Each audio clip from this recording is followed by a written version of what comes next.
Game 6 of the season, and the Toronto Maple Leafs play host to the Brandon Montour-less Seattle Kraken as Lane Lambert returns to Toronto in what's, I guess you can't really call it a revenge game because there's no revenge. They gave him an opportunity to go to Seattle. He took it. He got the head coaching job. Everybody kind of won here, so no real revenge, but you know that Lane Lambert's going to want to come in here with his Seattle Kraken team, come into Toronto, and defeat the 3-2 Toronto Maple Leafs. So we'll break it all down here today, along with our lines, courtesy of our friends at Daily Faceoff, as well as our best bet, and it's a presentation of Bet365. With that said, let's get right over to tonight's lines for your Toronto Maple Leafs. Taking a look at what your first line's looking like right now, Auston Matthews centering Easton Cowan and Matthews-Knies. I think that's the right decision. Keep those guys together. Easton Cowan's looked good. He's obviously still adjusting to the pace. He's a young kid. He's making his name for himself here in the NHL, coming through from junior hockey. It's a big step. It's a big leap. What can you do with the pace? And then on top of that, playing on the first line in bigger minutes, in bigger situations with the best players against on the Toronto Maple Leafs, against the best players for the other team, against the shutdown lines. Easton Cowan has found a pretty good way here for himself to navigate through the first few games of this season, first few games of his NHL career, and Craig Berube seems to trust the guy. He likes what he brings. He likes the intensity. He likes the style of play. As long as he can continue to figure this out, doesn't dip, doesn't get too hard on himself, I think this is the right spot for Easton Cowan. Also, Craig Berube has shown he's willing to move Cowan out of the first line if he needs to. Go to William Nylander, bring him up with Knies and with Matthews, go to Calle Jarnkrok and just have a bit more veteran presence if it's a defensive zone draw. Whatever it is to kind of balance some things out, he's found a way to get Cowan his minutes, while he's also found a way to make sure that this lineup is competitive and he's not just handing out roster spots like they're candy. That's your first line for tonight. Matthews-Maccelli, John Tavares, William Nylander stayed together on the second line. I think these guys started to find a little bit of chemistry in the last game and over the last little while here of them playing together. My biggest concern is going to be with Matthews-Maccelli. Obviously, he's got some elite playmaking ability. There's no question about that. Sometimes the decision-making for me is just not quite where it needs to be, especially if you're going to play with guys like JT and Nylander, where they're thinking at a high level. They're moving at a high level. They're moving really quickly. The pace of play is moving really quickly. And then again, similar to what Cowan faces playing with Knies and Matthews, where you're going to face tough defensive matchups, that's a similar situation, what you get on that second line with Tavares, with Nylander, what they have to go up against, which just means Matthews-Maccelli is then faced with tougher defensive matchups. How is he going to be able to handle that? A couple times we've seen this guy make some, for lack of a better word, dodo bird plays where all of a sudden his brain shuts off and he's making these strange decisions. But then there are other times where he's got elite vision, elite playmaking. If you can kind of build some chemistry with these guys and then fit into what Craig Berube is looking for, he'll be a good fit on that second line. Third line for tonight, Robertson, Domi, McMann. The guy who's standing out to me right now is obviously Bobby McMann. I think he's been really, really good so far to start this season. Just a solid middle six guy, physical, heavy. He's moving his feet well. He's shown an ability to score some goals here and get offensively creative and contribute past the blue line, past the opposing team's blue line. I think Bobby McMann has looked good so far. Max Domi, obviously, showing signs that he's willing to shoot the puck more, which I appreciate. The guy on the other side, Nic Robertson, I said it the last game. I think we saw spurts of it. Spurts of it is kind of the name of the game for Nic Robertson. It's a lack of consistency throughout his entire career. And then I talked about the other day when they played against the New York Rangers on Thursday.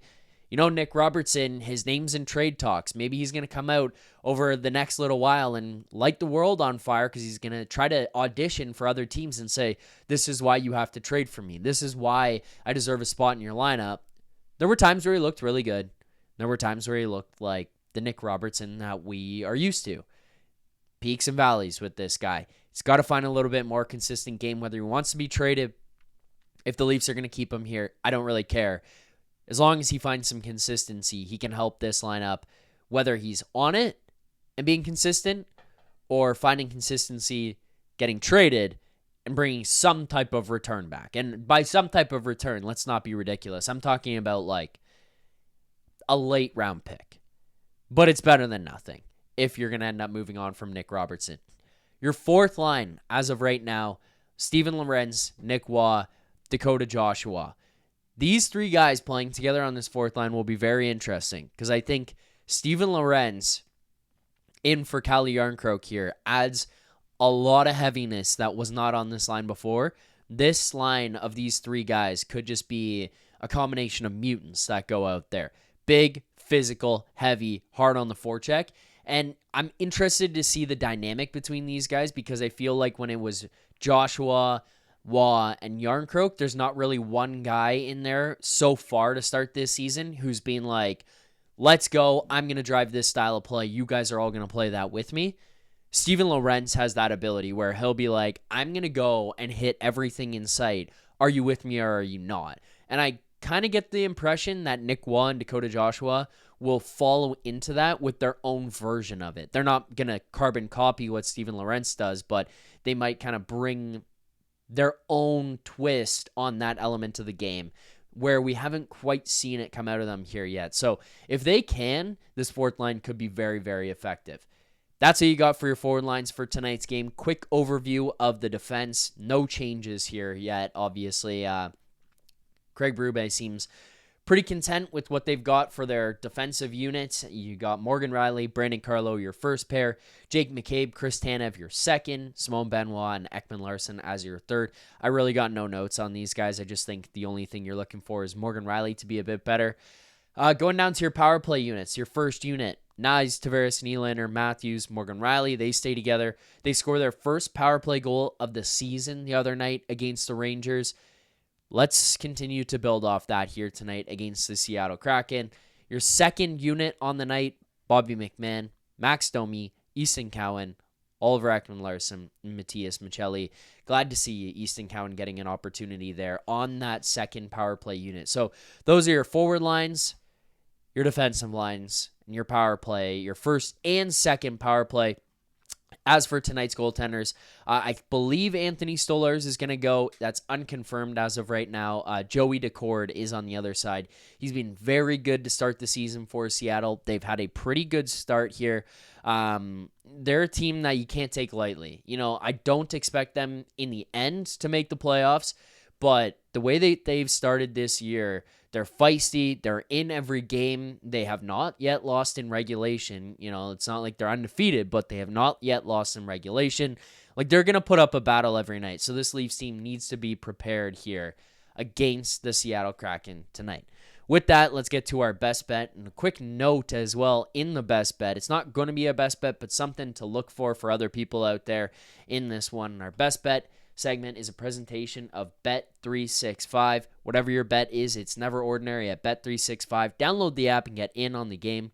Use the code NATION. That's NATION, code NATION at Bet365.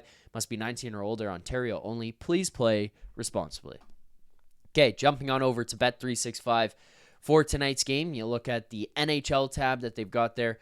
Bunch of games across the NHL here today, and if you want to bet, you should be doing it over at Bet365. We're going to have to scroll down a little bit because we got some 1 o'clock games, some 3 o'clock games, some 3:30 games for today. It's kind of nice. They splattered them all across the day. You can kind of bounce from one to the next to the next.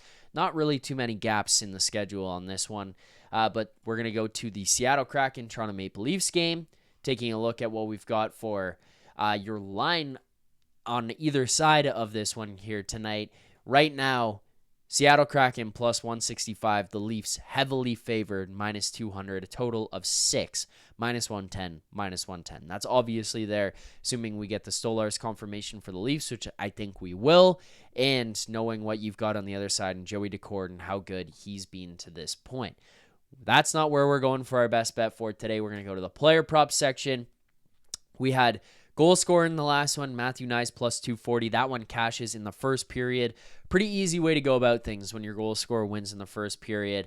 But that's not where we're going to go on this one here tonight. And again, we are up 2 units on the season, just over 2 units on the season, a 4-3 record, but not worried about the record, worry about the profit, and that would be over a $200 profit to start this season. We're going to the point section.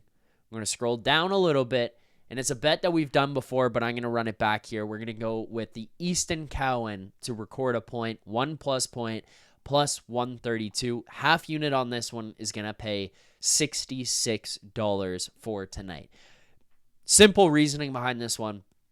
Stays on the first line, stays with Matthews and Knies. I think Matthews has been playing better. I think Knies has been playing better. And for that reason, Easton Cowan's going to benefit. He also gets the bump up to the second power play unit. When I saw those guys, it felt like they had a little bit of sense of urgency. We saw the passing between Maccelli and Cowan in the game against the Rangers. He's kind of just getting used to the fact, hey, maybe I can't outweight things like I did when I was in London. Maybe I can't take that shot from the top of the circle. I have to get myself down a little bit lower to closer to the hash marks just because of the speed and the strength of the shot and what these goaltenders are used to facing. So he's going to adjust to some of that as he gets stronger and stronger and stronger. He's going to become more aware of how he can be impactful in the game. I think he's a smart kid. I think he's a very intelligent hockey player. I think he's going to start picking up on some of that. I think he's going to record a point here tonight against the Seattle Kraken.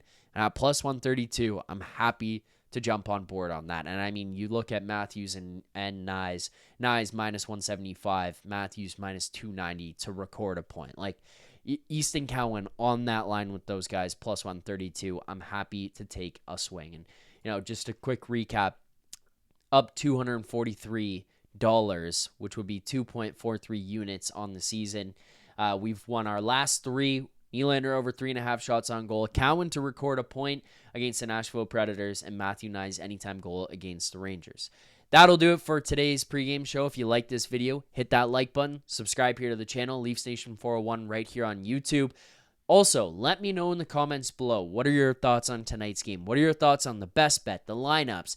Do you think somebody should have come out? Do you think that the way that the lineup is constructed right now is the way we're going to see these guys put together for a long time going forward? I want to hear it all, as well as your predictions and your best bets for tonight's game. If you enjoyed the video, hit the like button, subscribe here to the channel. I will see everyone back here following the final buzzer of tonight's game around 9:45 Eastern time after the game against the Seattle Kraken. Thank you guys for watching. Appreciate it as always.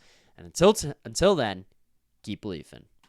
For more content just like this, including game previews, post-game live shows, Leafs Morning Take Monday through Friday with Nick Alberga and Jay Rosehill with special guests, as well as instant reaction videos, make sure to be subscribed here to the Leafs Nation YouTube channel. Turn on notifications so you don't miss anything, and drop a like.